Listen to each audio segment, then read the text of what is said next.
Let me ask you something. Are you treating music production like a serious career or just a hobby? Because here's the truth. The average music producer will never earn any money from music. And it's not because they lack talent, it's because they don't know how to play the game. Let's talk about something that's holding so many of you back. The danger of being average.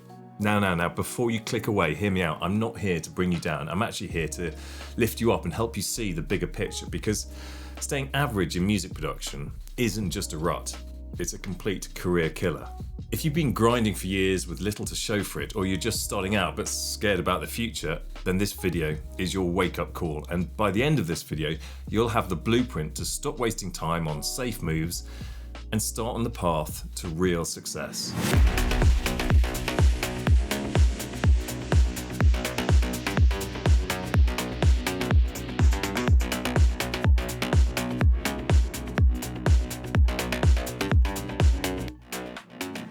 So let's get real. The average music producer is screwed. They are overcome with gear acquisition syndrome, and believe me, surrounded by this stuff, I can totally relate. You know, they post one track once in a while, if ever, and they sit in their bedrooms hoping for a big break, which is never going to come. Being average is actually riskier than taking risks. If you're not standing out, you're blending in, and in today's oversaturated music industry, blending in means being invisible.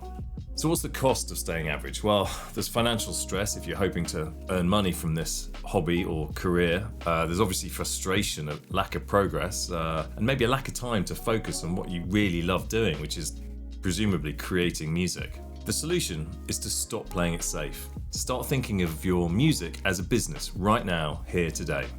And on that subject, it would be great if you could like and subscribe to this channel so I can continue growing my audience and expanding my reach with these tutorials.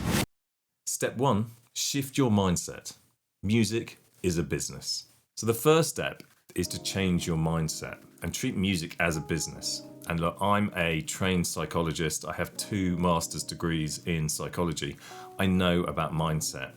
Treating music as a business doesn't mean selling out.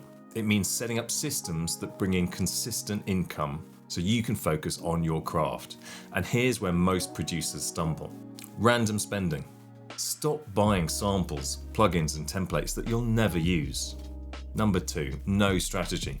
If you're waiting for a label to discover you, you're already losing. What you should do instead is build a brand.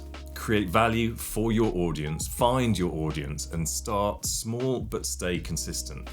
Look, I know this mindset all too well because this was me literally just 6 months ago.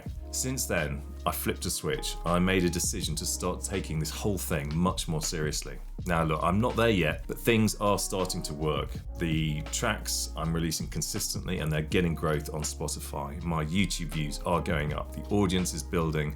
There are people out there who like what I do. And think about it. What if you could turn your passion for beats or sound design or mixing into something that pays the bills? How cool would that be? Step 2, build your audience before you monetize. Now look, it's tempting to dive straight into selling courses or sample packs or whatever you want, but here's the golden rule. You have to have an audience first. People make the mistake of trying to sell something to someone who just doesn't care. So, how do you build an audience? Well, it's quite simple, but not easy. You have to solve problems for them. So you have to share tips, tutorials, or free samples that help them to grow and to improve. I mean, just think where you were maybe a couple of years ago. What were you struggling with? Just the basics of operating a DAW, using a synthesizer, using a MIDI keyboard, all of this stuff that you probably know very, very easily by now. Beginners just don't know where to start. The second thing is to be consistent. Post content every week, even if it's not perfect. And more on that later. Perfectionism is not the answer. Thirdly, focus on engagement, not vanity metric. Vanity? Vanity. Yeah, vanity. Focus on engagement, not vanity metrics. A small engaged audience beats a large passive one any day. Pro tip, start with giving before you try to sell anything. Give away free sample packs, give away free templates. And this is what I'm trying to do.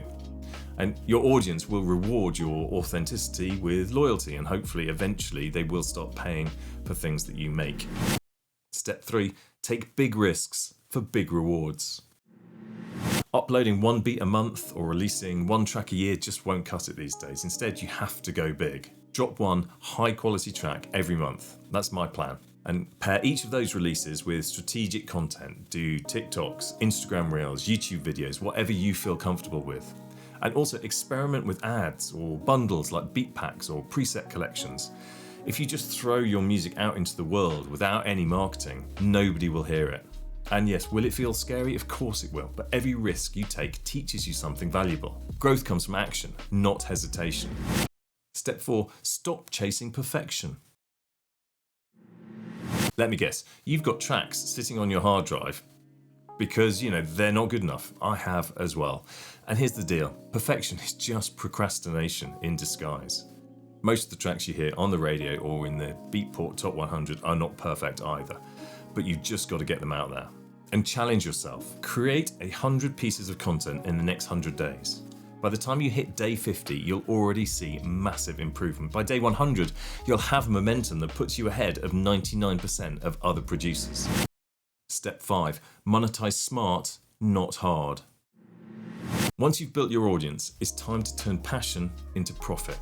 Start simple. Sell beats or sample packs on platforms like BeatStars or Splice or even your own website. Offer coaching perhaps or consultations for beginners.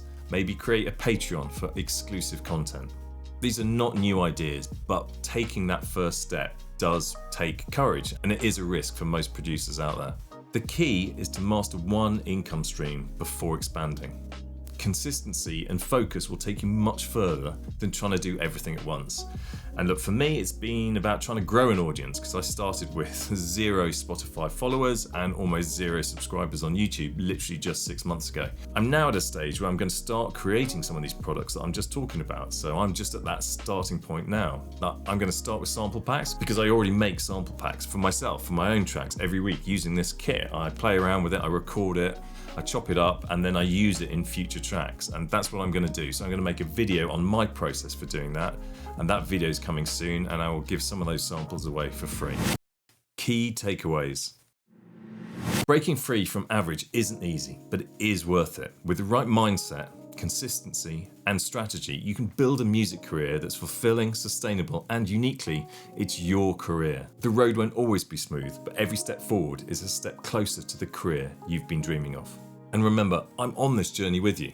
I'm following the above blueprint myself right now. Now I'm nowhere near the finished article, and I want to take you on my journey, and hopefully you can learn from some of the mistakes I make and come along on that ride with me. If you enjoyed this video, then check out this video here, which YouTube is recommending. And it's where I deep dive into how you can use ChatGPT to master any synth. It actually totally blew my mind how powerful this technique is, and I now use it every day. Thanks for watching.